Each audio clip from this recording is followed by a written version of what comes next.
Social media पे आए दिन कुछ ना कुछ कंट्रोवर्सी होती है। ऐसे में दिशा पटानी के सिस्टर खुशबू पटानी, जो कि मिलिट्री में सर्व कर चुकी हैं, उन्होंने भी एक बहुत ही कंट्रोवर्शियल स्पीच दी है, यानी कि कंट्रोवर्शियल बयान दिया है एक आचार्य के खिलाफ। अब इन सारी चीजों के बारे में हम लोग इस वीडियो में देखेंगे ही। उसके साथ साथ हम लोग ये भी डिकोड करेंगे कि आखिर सही कौन है और क्या इस चीज को और भी बेहतर ढंग से बताया जा सकता था या नहीं। तो सबसे पहले हम लोग देखते हैं कि वो वाले बयान। मैं इस वीडियो पे सारे कंप्लीट बयान का यूज नहीं करूंगा क्योंकि यहाँ पे काफी ऑफेंसिव लैंग्वेज का इस्तेमाल किया गया है। तो इस चीज को हम लोग थोड़े शॉर्ट में रखेंगे और समझने की कोशिश करेंगे कि क्या है ये मुद्दा।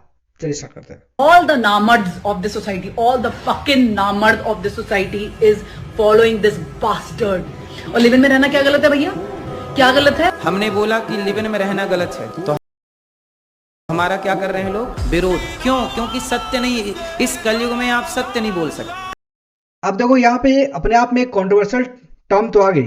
पहली बात कि अगर आप किसी का विरोध कर रहे हो वो भी गाली देके। अब देखो मैं खुशबू पटानी के इस एग्रेशन को समझ सकता हूं क्योंकि वो एक एक्स आर्मी रह चुकी हैं। अब आर्मी में एग्रेशन बहुत जरूरी होते हैं, पर जब आप आर्मी से सिविलियन में बनते हैं ना, तो आपको बहुत सारे एग्रेशन पे कंट्रोल रखना होता है क्योंकि आर्मी की जैसे आर्मी ऑपरेट करती है रियली आप वैसे ऑपरेट नहीं करता, और सोशल मीडिया तो कतई वैसे ऑपरेट नहीं करता। सोशल मीडिया पे हर कोई आता है अपनी अपनी बात रखने के लिए। अब आचार्य ने क्या बोला, किसको बोला, किस कॉन्टेक्स्ट में बोला, क्या आपने पूरा वीडियो देखा या नहीं देखा, क्या वो सही बोल रहे हैं, जो उन्होंने स्टेटमेंट दी है क्या वो साइंटिफिकली सही है या नहीं है, या फिर क्योंकि आपको सुनने में कुछ अच्छा नहीं लग रहा है तो वो गलत हो जाती है। क्योंकि अगर कोई एक पैट्रियार्क की सोसाइटी में अगर कोई मेल ऐसी सेंटेंस का स्ट्रॉन्ग यूज करता है और आपको ऐसा फील होता है कि यार ये कहीं ना कहीं महिलाओं को दबाने वाला बातें हैं, तो आप इस तरह का रिएक्शन देते हो। पर क्या इसके पीछे कोई साइंटिफिक बैकिंग है? अब ऐसे यहां पे उन्होंने बात बोला कि लिव इन में रहना में क्या बुराई है। बिल्कुल बुराई नहीं है, बिल्कुल भी बुराई नहीं है। लिव इन में रहना बुराई है ये बात का कॉन्टेक्स्ट है ही नहीं। लिव इन में रहने के दौरान इंटीमेसी ये प्रॉब्लम है, और इसी प्रॉब्लम में एक बहुत लार्जर कॉन्टेक्स्ट में देखा जाए तो यहां पे ये भी बात हो रही थी कि अगर आप लिव इन को एक्सप्लोर करते हो तो आपको कैसे पता कि आप जिस बंदे को एक्सप्लोर कर रहे हो वो सही ही है। अरेंज मैरिज में भी ये पॉसिबल नहीं है, ये बात तो हर कोई मानेगा। पर यहां पर जो आचार्य है वो किसी का सवाल का जवाब दे रहे हैं, जिसके सवाल का जवाब दे रहे हैं वो बंदा अपनी प्रॉब्लम का के बारे में पूछ रहा हो सकता है, या फिर हो सकता है वो किसी को बता रहे हो। हालांकि ये वीडियो मुझे भी जब मैं वीडियो बना था एग्जैक्टली मुझे नहीं मिला, वो कहीं इधर उधर हो गया, पर कॉन्टेक्स्ट तो वही है। फिर बाद में उन्होंने साथ माफी भी मांगी अपने वीडियो को लेकर के। माफी वो भी ये मांगी कि मेरे वीडियो को जिसने आधा देखा या कम देखा, अच्छा क्यों ऑलरेडी यार रील्स के जमाने में हम लोग सब कुछ इतने फास्ट इंफॉर्मेशन कंज्यूम कर रहे हैं कि हमें एग्जैक्टली पता भी नहीं है कि उस इंफॉर्मेशन का डिटेल्स कहां से आ रहा है। क्या जो उन्होंने जो सेंटेंस बोला गया है वो क्या आप जो कॉन्टेक्स्ट समझ रहे हो उस कॉन्टेक्स्ट में बोला गया था या फिर वो किसी और कॉन्टेक्स्ट में बोला गया था। तो ये भी एक प्रॉब्लम है। अब इसी के बाद इसी वीडियो में वो भी कुछ कहते हैं, थोड़ा वो भी देख लीजिए। हालांकि इस वीडियो में तो वो कुछ अलग ही बात कर रहे हैं। कलयुग में आप वैश्य विरोध। क्यों? क्योंकि सत्य नहीं, इस कलयुग में आप सत्य नहीं बोल सकते। कलयुग में आप वैश्या को वैश्या नहीं कह सकते, वो है तो वैश्या पर सुनना चाहती है कि मैं सती सावित्री हूं। अब देखो ये बहुत ही स्ट्रॉन्ग व्यूज है, बहुत ही ज्यादा स्ट्रॉन्ग। जिस तरह अभी पटानी मैम ने अभी बहुत ही जबरदस्त स्ट्रॉन्ग शब्दों का इस्तेमाल किया था, तो ये भी शब्द कोई नॉर्मल नहीं है, ये भी बहुत हेवी शब्द है। कॉमनली इस पर लोग बात करने से, इस तरह का शब्द का इस्तेमाल करने से लोग डरते हैं, लेकिन इसको तुम अलग अलग तरीके से देख सकते हो ना। तुम एक लड़की या एक लड़के को एक इंडिविजुअल चॉइस भी बोल सकते हो कि वो कितने लोगों के साथ रहना चाहता है, पर लार्जर कॉन्टेक्स्ट में देखो सोसाइटी में इसका इंपैक्ट तो पड़ता ही है, क्योंकि सोसाइटी में लोग एक दूसरे को देख के सीखते हैं या तो इंस्पायर होते हैं। तो इस चीज को कैसे रोका जाएगा? अगर एक लड़की किसी के साथ लिव इन में रहना चाहती है या एक लड़का किसी के साथ लिव इन में रहना चाहती है, तो इसमें प्रॉब्लम ही क्या है? प्रॉब्लम तब आता है जब एक लड़की या एक लड़का लिव इन में और एक्सप्लोरेशन के चक्कर में एक या दो या तीन या चार या पांच बार भी एक्सप्लोर कर लेता है। उसका एक डेडिकेटेड प्रॉब्लम है। अगर कोई ज्यादा एक्सप्लोर कर रहा है, मल्टीपल पार्टनर्स हैं उसके, तो उसका प्रॉब्लम उसके पर्सनल लाइफ में आता है।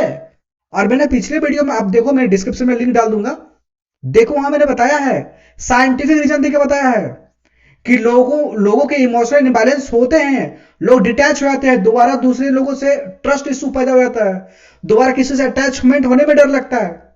तो उससे में क्या होगा कि अगर आप 4 लोगों के साथ या फिर कई लोगों के साथ अगर आपने रिलेशन बनाए हैं एज ए फ्रेंड, या फिर आपने लिव इन रहा है,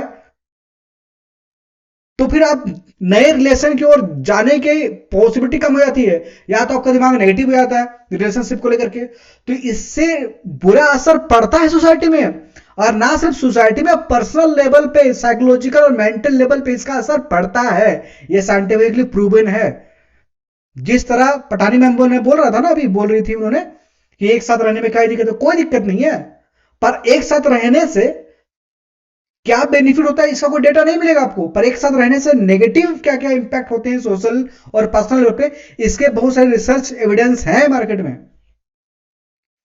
अब इसके अलावा उन्होंने इसके आगे एक और वीडियो डाली जब ये पूरा कंट्रोवर्सी हुआ, तो हम लोग चलो पहले उसको भी देख लेते हैं एक बार। ये ब्रस्ट की तरफ से उनको कंपाइल किया गया है।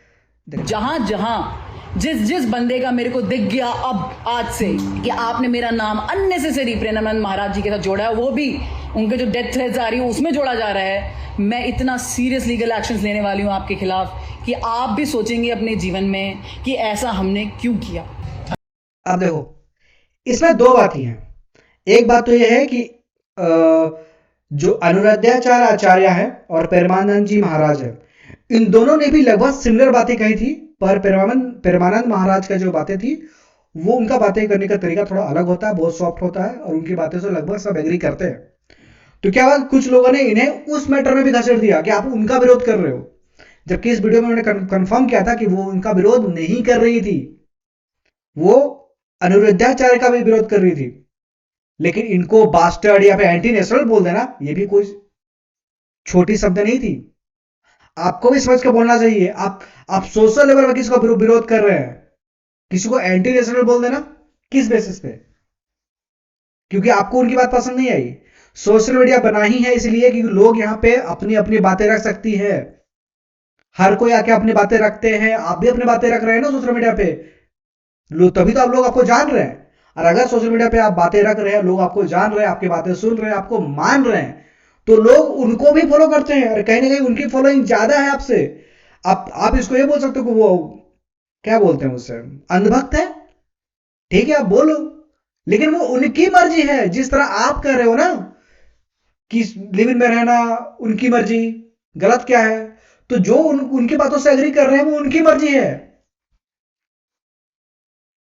तो अगर आपको विरोध करना है तो आप थोड़ा सा अच्छे वे में भी तो बोल सकते थे, मैंने ऐसा शब्दों का इस्तेमाल करना जरूरी नहीं है। खास करके जब कोई आम लोग किसी खास आदमी का बहुत रिस्पेक्ट करते हैं, आप उसके बाद तो एग्री मत कीजिए, मत देखिए, सजेशन दीजिए लोगों को, मत देखो ऐसे कंटेंट को, गाली देना ये सजेशन नहीं। अगर ये मेरे सामने होता ना, मैं इसको समझा देती कि मुंह मारना क्या होता है। These are bloody anti-nationalist lot. You should never be supporting such of highest order. दुनिया भर की गालियां, दुनिया भर की ट्रोलिंग, दुनिया भर की नेगेटिविटी झेली मैंने सिर्फ एक ऐसी चीज के लिए जो मैंने करी ही नहीं।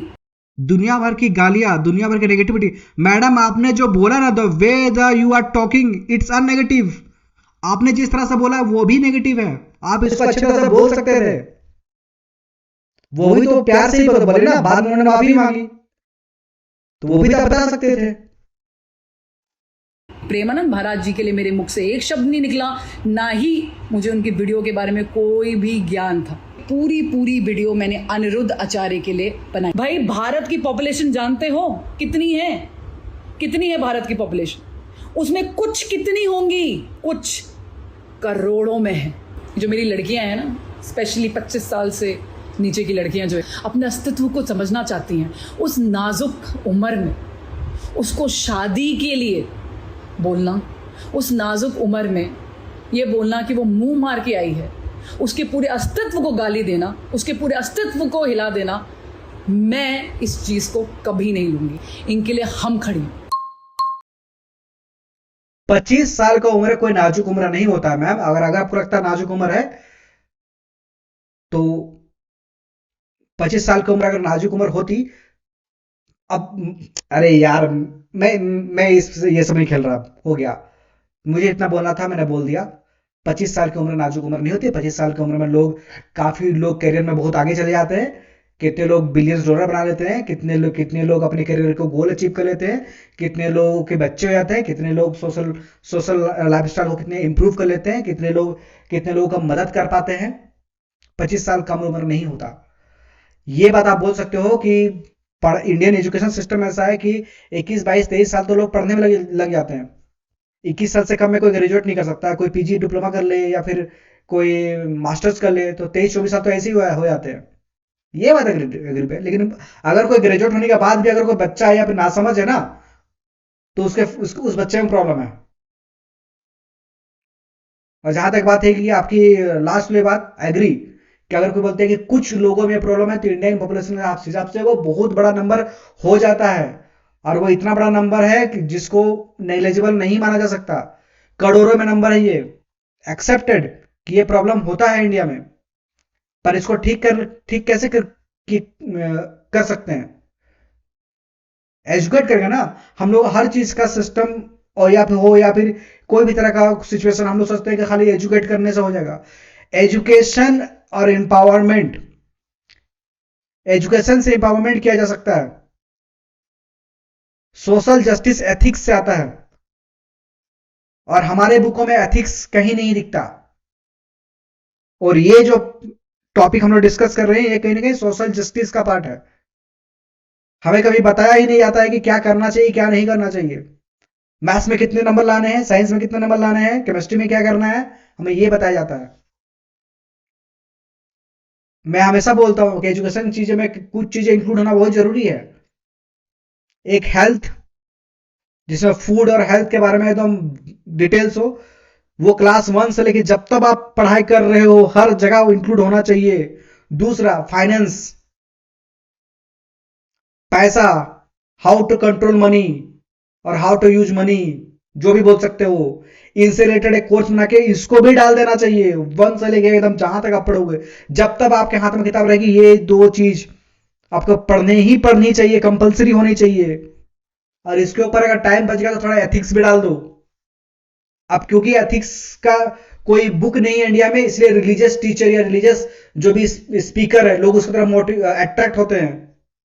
क्योंकि लोग अपने अंदर में एथिक्स और मोरालिटी की कमी मिलती है, उन्हें दिखती ही कमी कि उनके अंदर एथिक्स और मोरालिटी की कमी है। और जब उन्हें लगता है कि एथिक्स और मोरालिटी की कमी है, और जब कोई सामने वाला बंदा एथिक्स और मोरालिटी पे बात करता है, तो लोग अट्रैक्ट होते हैं। और उस बीच में अगर कोई एक दो बंदा गलत बोल देता है या फिर उनका कॉन्टेक्स्ट समझ में नहीं आता, तो उनका विरोध होता है। ये बात हमेशा से चलती आ रही है, ये कोई आज की बातें नहीं है। एक्सप्लोर तो करना ही चाहिए। लिव इन में भी रहने में कोई दिक्कत नहीं है। एक पार्टनर हो तो भी कोई दिक्कत नहीं है, आप 1 से 2 एक्सप्लोर कर सकते हो। पर 1, 2, 3, 4, 5 अगर ऐसा बढ़ रहा है ना, तो वो बहुत प्रॉब्लमेटिक है। ये सीधा सीधा इंडियन मैरिज सिस्टम को चैलेंज करता है। और इसके वजह से सब लोग ध्यान से, इसके वजह से कहीं ना कहीं कंट्री के पॉपुलेशन ग्रोथ में फर्क आता है। अब इसको लेकर मैं आगे एक डेडिकेटेड वीडियो बनाऊंगा, जहां मैं बताऊंगा कि जिस जिस सोसाइटी में मैरिज ध्यान सुना, मैरिज घटा है, ठीक है, और लिव इन कल्चर बढ़ा है, वहां के कल्चर में ड्रास्टिक डाउनफॉल आया है पॉपुलेशन का, ड्रास्टिक। और एक कंट्री में जब पॉपुलेशन डाउनफॉल होना शुरू हो जाता है ना, तो वो कंट्री एक डेंजरस जोन में चली जाती है, इकोनॉमिकल एक्सपेक्ट से भी और मिलिट्री एक्सपेक्ट से भी। कभी इस तरह का टॉपिक हो तो मैं इसको बहुत डिटेल में बताऊंगा कि क्या प्रॉब्लम होता है। हम लोग सिर्फ उसका स्मॉलर कॉन्टेक्स्ट देख के बातें करने लगते हैं, पर उसका लार्जर कॉन्टेक्स्ट जब आप देखोगे ना, तो दिमाग भरना आ जाएगा, समझ नहीं आएगा यार इसका ये भी हो सकता है रीजन। हालांकि छोटी छोटी बातों में तो चलता है। चलिए ये टॉपिक को यही खत्म करते हैं, मिलते हैं किसी और टॉपिक में, तब तक के लिए जय हिंद।